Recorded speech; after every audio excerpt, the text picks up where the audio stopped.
I've seen so many miserable people who have money. A lot of them. So don't go out pursuing money. Go out pursuing what will change the world. One of the pilots that I flew today said, you gave me scholarship to learn how to fly.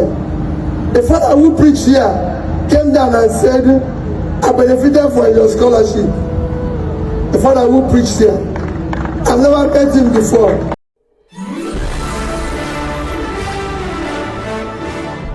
Greetings, viewers and subscribers. You're welcome back again on this platform where we tell you undiluted truth. If they ask you about a man Morning by 7 a.m. flight to Lagos. Because this video you're about I left Lagos by 6 p.m. back to Onitsha, back to Asaba, and I'm going to be here. I said that tomorrow I'm going to Abuja and I'll come back here in the evening. This morning by 7 a.m. flight to Lagos. I left Lagos by 6 p.m. back to Onitsha, back to Asaba, and I'm going to be here. I said that tomorrow I'm going to Abuja and I'll come back here in the evening. I said it is from here to there. So I don't need to, because people can tell you, for you to be great, you need to live in Lagos, you need to live in Abuja, you need to live in London, you need to live in... No, I live here in Onitsha. My house is here. And from here, I go to give speech in Oxford University in England, Cambridge University, Harvard, name all the good schools. From here, I don't live beyond here, because that's what you need. And you meet people. This evening, the father who preached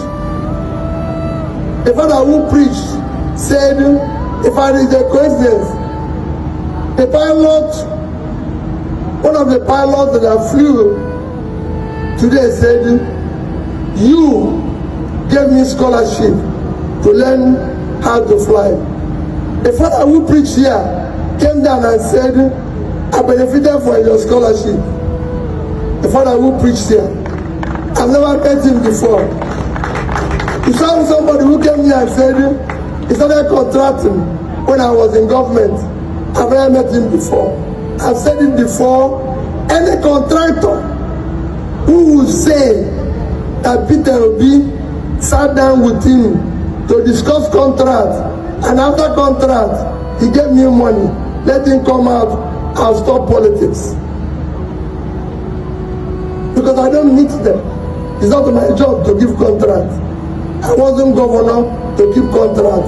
I was governor to visit schools and know whether children are in school, where they have computer, where their bosses are there. That was what I was elected for. But I'm happy that if I go to school, principal of a Bemonso school in Mbo, I went there to agree. He said, you gave me 1 million scholarship. That's how, that is the joy of being a leader. That is the joy of passing through anything. So keep knowing and keep doing the right thing, that you can do it from Onitsha here. Don't think, let nobody tell you. And it's not about making money. If your life is about making money, you are very poor. I've heard people who tell you money is everything. It's not true. I've reached the height of banking industry, where I was the chairman of a bank. I've done business. I've been a successful businessman. I was born in a business family. My father built his supermarket in this town in the 50s, where you have Mr. Biggs now, 75 New Market Road. My father built that place in Obomano. He built that place in 52. And we have always had that house. So I've been a business, I've been a non-business. Money does not make you happy. What makes you happy is the life you have been able to impact, what you have been able to share with people. Let nobody tell you that, oh, you need all the money in the world. No. I've seen so many miserable people who have money. A lot of them. So don't go out pursuing money. Go out pursuing what will change the world. If you're part of those who will change the world, money will come.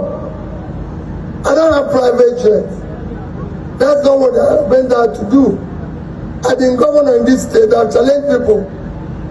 I don't have any piece of land given to me by Anambra State. Yet I signed over 20,000 CFOs, but I don't have one. If you see one anywhere, come and stop participating in the election. Since I left the government, Anambra has not bought me pure water. I've never been privileged for saying Anambra State bought me pure water because I refused to take that. I said it's not necessary. I'm going home. And I've just told you, I built my house here, I live here, I was born here, I still live around here. And yet people come and tell me, oh, you have to go and live in London. No. From here, I've met people, not even as a governor. I work from here, I'll go and meet British Prime Minister, Indonesian President, Bangladesh President. I live here. You don't need to live outside here. Those who live in Abuja have not met the people I met. So be encouraged that you can be what? You can be far greater than I am by doing the right things. And I encourage all of you, whatever you're giving today, manage it very well. I can show you people who slept under the bridge, people who were far poorer, people who were working in mechanical shop. I have some of them. I have a houseboy who worked with me as a houseboy, who today is, I won't say near him who is rich, but is very rich. But he was an honest houseboy. And anywhere he enters and says, can this person support him? I'll tell them, support him.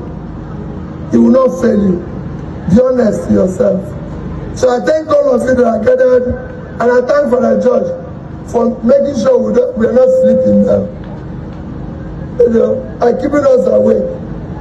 That energy you're using to young people, that energy you're using to dance, that energy you're using to enjoy beautiful songs and everything, use it honestly in doing what is positive. For me, I'm not desperate to be Nigerian president. I'm desperate to see Nigeria work. I want to see a country. I want to see a country where a child of nobody, a child where nobody, a child people will say, the parents are poor, the poorest of the poor, will be somebody without knowing anybody. People must stop looking for a job. People must stop looking for a job and saying, do you know this person? No, that is not a society. A society is supposed to recognize talent. I went to eat in a restaurant in Abuja. The young man who served me was so good. And I asked him, what do you do? He had a first class.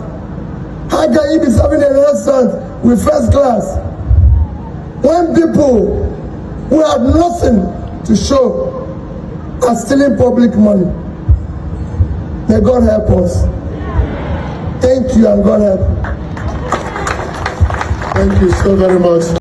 Good. Before now, many of these people never knew that P2B was behind their scholarship. And people go talk say, hey, P2B, na stingy man. You know they give sheshe. It is not that P2B is stingy, but he is not extravagant.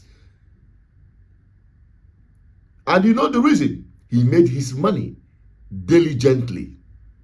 And if you do, you wouldn't spend it recklessly. And he always invests in human capital development. And today, many of them are coming to realize that, oh, it is actually Peter Obi that did this. This is the kind of man Nigerians need as president. Not the one we are still searching for his academic record, where he schooled, his real age, and his true identity. Everything that has to do with him is shredded with controversy. Well, I leave Nigerians to be the judge. I say, let me update you on this. How will you describe Peter Obi as a Nigerian? My name is Asuchinot Peters, your advocate for good governance. I'm signing out. Bye-bye for now.